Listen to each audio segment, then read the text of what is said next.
Pour ce bricolage, nous allons réaliser un tonneau de récupération d'eau de pluie. Mais pourquoi se contenter d'un quand on peut en avoir deux? Comment cela fonctionne avec un principe de vase communicant? Comment est-ce que cela fonctionne? C'est ce qu'on va découvrir tout de suite dans cet épisode. Pour ce bricolage, nous utilisons de vieux barils bleus. Nous réalisons un châssis de poutrelles que nous attachons les unes aux autres avec de la colle à bois et des vis pour construction en bois. Les nouveaux couvercles que nous réalisons pour les tonneaux sont en plexiglas. Pour pouvoir les enlever, nous utilisons des poignées. Une toile empêche la saleté d'entrer et des boulons seront aussi nécessaires. On relie les tonneaux entre eux, ce que l'on fait avec un débit de conteneur ainsi que quelques conduits et raccords en PVC. À l'extrémité, nous plaçons un robinet. Comme outil, nous utilisons une visseuse, une scie à métaux, une lime et une scie sauteuse. Mesurez la largeur de vos barils. Cela vous permettra de déterminer la largeur requise pour votre châssis. Pour le gros, on utilise de larges poutrelles. Il y aura pas mal de poids par-dessus. Lorsque les deux barils seront pleins, après une lourde pluie, ces châssis porteront jusque 400 kg.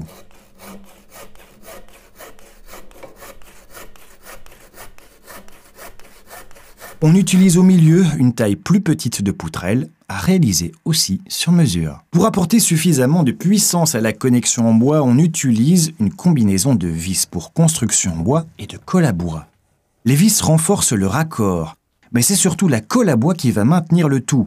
Vous ne devez pas spécialement serrer les deux côtés, les vis le feront. Travaillez sur une surface plane, comme votre atelier. Contrôlez durant votre construction de bien travailler des angles perpendiculaires. Vous pouvez provisoirement maintenir vos poutrelles sur votre atelier, ce qui les empêcheront de bouger lorsque vous les visserez. Pour le châssis, vous réalisez pour commencer les deux côtés. Vous y fixez 3 pieds, ce qui permet de bien soutenir le châssis. En plus des 2 pieds sur les côtés, vient aussi un 3e pied au milieu. Lorsque les côtés sont prêts, vous pouvez les relier, ce que l'on réalise avec une taille inférieure aux poutrelles. Pour ce qui est de la combinaison que nous utilisons pour le raccord, on ne change rien. On le réalise une nouvelle fois à base de vis pour construction en bois et de colle à bois. Pour ce qui est de la colle, il est préférable d'utiliser une colle à bois D4, une colle à base de PU qui résiste à l'humidité. Une colle à bois qui a donc une capacité de remplissage et gonfle en séchant. Assurez-vous simplement de bien serrer durant le séchage. Dans ce cas-ci, pas de problème, les vis font tout le travail. Positionnez les poutrelles à distance plus ou moins égale l'une de l'autre. Assurez-vous simplement qu'il vous reste assez de place pour y glisser par la suite des sorties. Fixez d'abord un premier côté, puis de l'autre côté.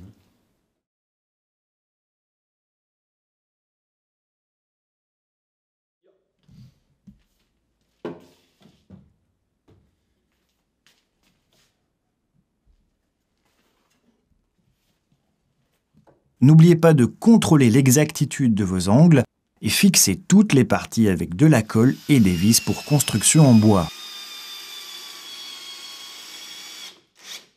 Sur un coin, vous avez d'habitude un certain nombre de vis qui se croisent. Assurez-vous donc qu'elles ne vous gênent pas lorsque vous fixez les différentes parties entre elles.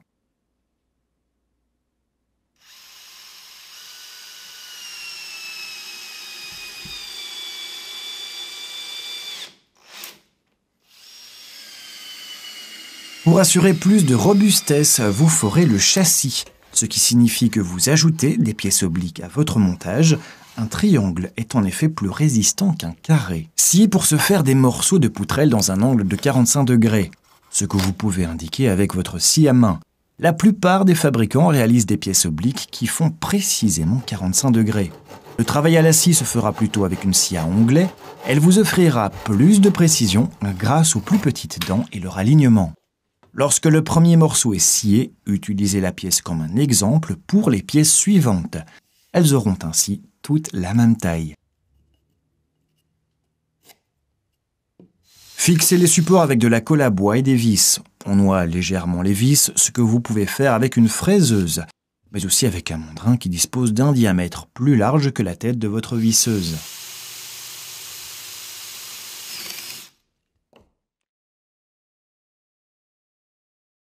Serrez les pièces à leur place. Vous aurez ainsi vos 2 mains libres pour visser.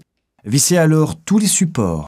On travaille ici à nouveau avec de la colle à bois PU parce que ces montages vont se retrouver en extérieur. Le fait qu'elle s'étend devient un avantage. Si vos coins ne sont pas sciés avec précision, utilisez simplement un peu de colle à bois, vous obtiendrez ainsi une solide jointure.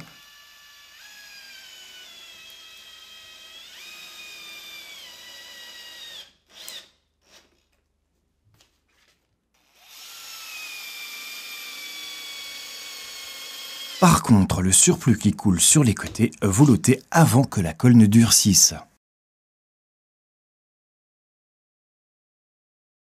Un montage qui est prévu pour l'extérieur doit être protégé. À cet effet, nous allons décaper. Avant de débuter, dégraissez d'abord le bois, posez ensuite une couche de décapant sur le montage, ce que vous pouvez faire à l'aide d'un pinceau adapté à l'huile ou au décapant reconnaissable au poil beige brun.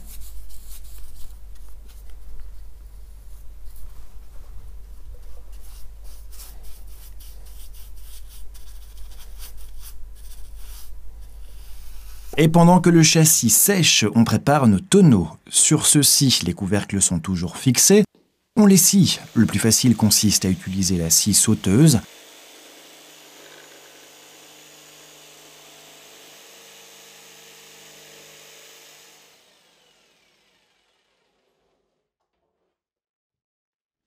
Assurez-vous de conserver un petit rebord afin de pouvoir y déposer votre couvercle par la suite.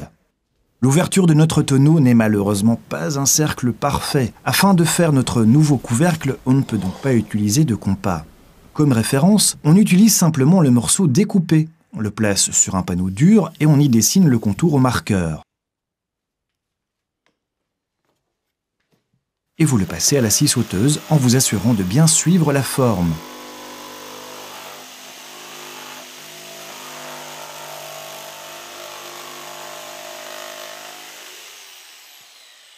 Placez-le sur le tonneau. Vous pouvez éventuellement encore corriger la coupe à la scie sauteuse. La forme correspond-elle? Placez-la à présent sur votre morceau de plexiglas et vous réitérez l'opération au marqueur.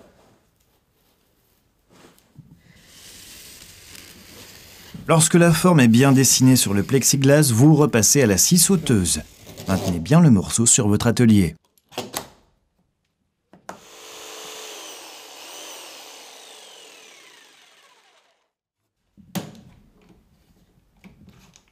Lorsque le morceau est découpé, vous l'essayez sur le tonneau. Vous pouvez toujours limer quelque peu pour assurer une meilleure adhérence.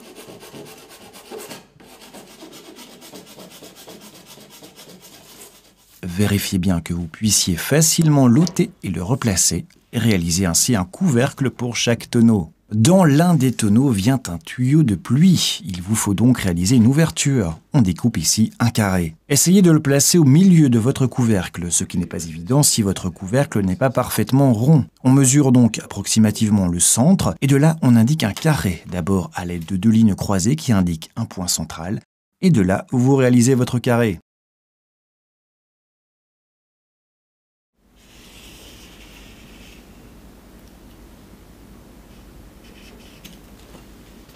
Ce carré doit à présent devenir une ouverture. Le plus facile serait de pouvoir entamer à partir du coin afin de scier toutes les lignes. On commence donc par forer les coins. Afin de ne pas glisser sur le verre, on poinçonne un trou là où vous allez percer. Ne le faites pas sur le coin, mais à une petite distance. Avec un morceau de bois récupéré que vous pouvez placer sous votre montage, protégez votre atelier. Percé au travers du plexiglas, vous parvenez de suite sur le morceau de bois et n'endommagez pas votre atelier. Depuis les coins, vous pouvez maintenant scier en suivant les lignes du carré, ce que vous faites à nouveau avec la scie sauteuse.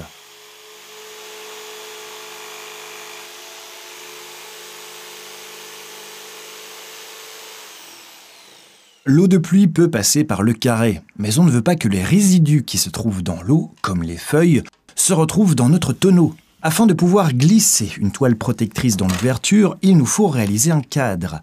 Vous pourrez alors tout à l'heure glisser la toile entre le cadre et l'ouverture dans le couvercle. Un cadre que vous réalisez à nouveau en plexiglas. Marquez le contour et sciez. Poinçonnez d'abord à nouveau les trous où vous allez percer. Pour les surfaces telles que les matières synthétiques ou le métal, votre foreuse peut facilement dévier. Un trou de poinçon vous permet d'offrir une accroche. Sciez alors d'abord la partie intérieure, puis la partie extérieure.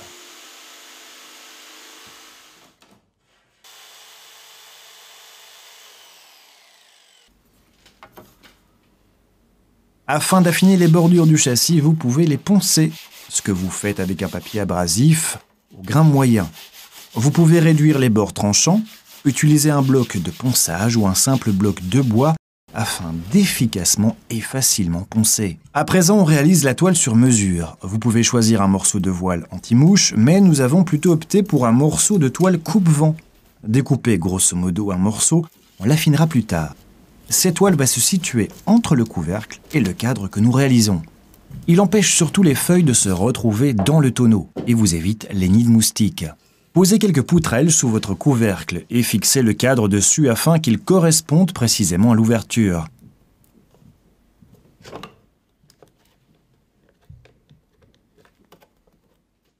Vous percez ici quelques ouvertures, elles serviront aux boulons qui permettront de maintenir le cadre contre le couvercle.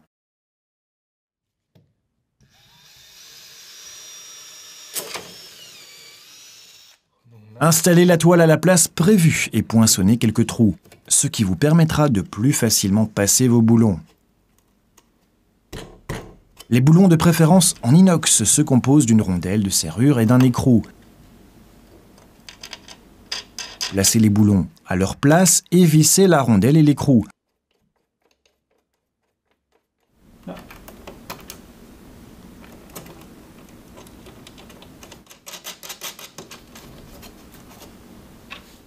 Serrez bien avec une clé à rochet. Avec un ciseau, vous pouvez enfin joliment découper le morceau de toile sur mesure afin qu'il corresponde à votre ouverture. Les couvercles sont prêts et disposent d'une ouverture, mais pour facilement les ôter du baril, on prévoit une poignée. Pour ce faire, on utilise les poignées standards d'un tiroir. Déterminez leur position et percez l'ouverture. Vissez les poignées à l'aide de vis fournies.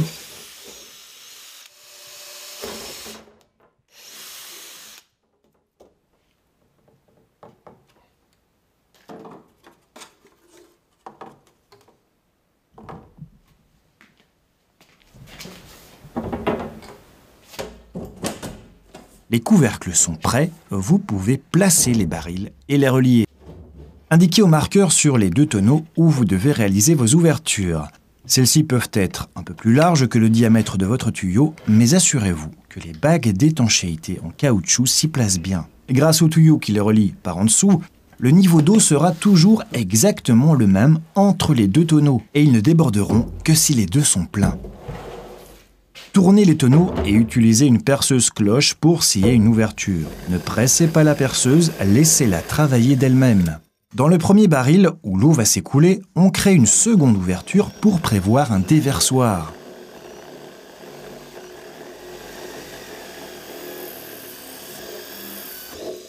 Pour un raccordement étanche du tonneau, on utilise une sortie de réservoir pour étang. Le débit de conteneur comporte quelques bagues de serrage et rondelles. Démontez la sortie, mais laissez la bague d'étanchéité en caoutchouc.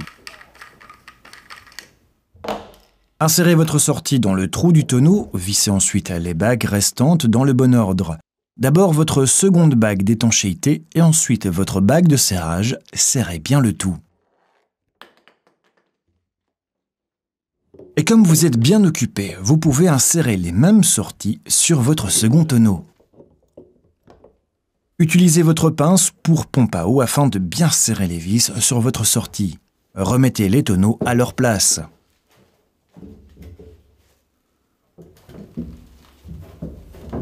Votre premier accord, un coin de 90 degrés, peut de suite se placer sur la sortie afin de déterminer de suite combien de mètres de tuyau vous aurez besoin. Placez ici votre premier adaptateur et la seconde bague de serrage de votre sortie sur le raccordement. Vissez ensuite l'anneau sur votre sortie.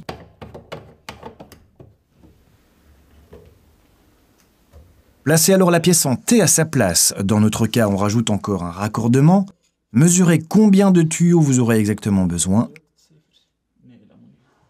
Marquez cette mesure sur un tube en PVC. Maintenez bien le tuyau et sciez-le sur mesure avec la scie à métaux.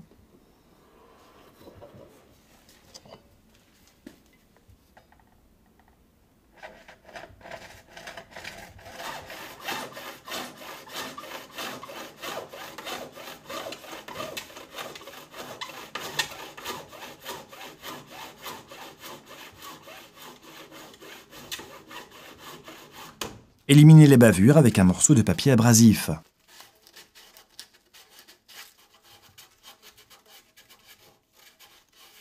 Vous pouvez à présent joindre les tuyaux ensemble. Les raccordements que nous utilisons ici sont constitués d'un manchon, ce qui signifie qu'il y a une bague d'étanchéité en caoutchouc et que nous ne devons plus le sceller. Commencez avec le coin. Placez ici votre premier tuyau avec le raccordement. Placez alors le T à sa place et poursuivez avec le second tuyau. En dernier vient le second coin. Sur le coin vient d'abord la bague de serrage et ensuite l'adaptateur. Le montage peut alors provisoirement se replacer sur les tonneaux. Placez un morceau de tuyau dans l'ouverture de votre pièce en T. Assurez-vous que le tuyau se termine vers le bas, indiqué à partir de où vous pouvez le raccourcir. Sciez le tuyau sur mesure avec la scie à métaux. Sur le tuyau vient de chaque côté un raccord. Cette fois-ci, il s'agit de pièces sans manchon de fermeture. Ce qui signifie que nous allons devoir coller les raccordements. Dégraissez d'abord les différentes pièces, vous vous assurez ainsi que la colle adhérera bien. Posez un peu de colle PVC sur votre tuyau. Appliquez-en aussi sur votre raccord. Sur ce côté vient aussi un entre-deux qui reliera le tuyau à la pièce en T.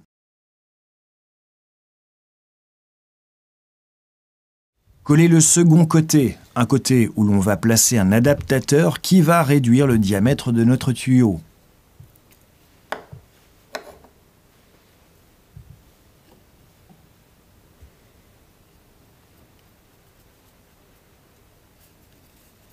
Sur cette conduite, on installe encore un robinet. Placez d'abord une bande d'étanchéité sur la vis de votre robinet. Utilisez une connexion sanitaire droite comme raccord pour votre robinet.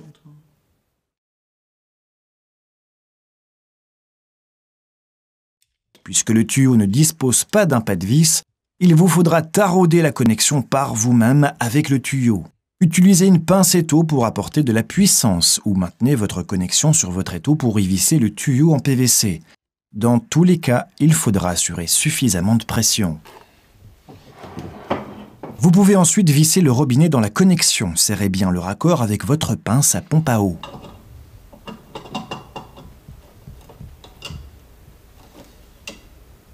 Couplez séparément vos tuyaux tous ensemble et fixez les deux parties l'une à l'autre. Votre système de conduit peut à présent définitivement se monter.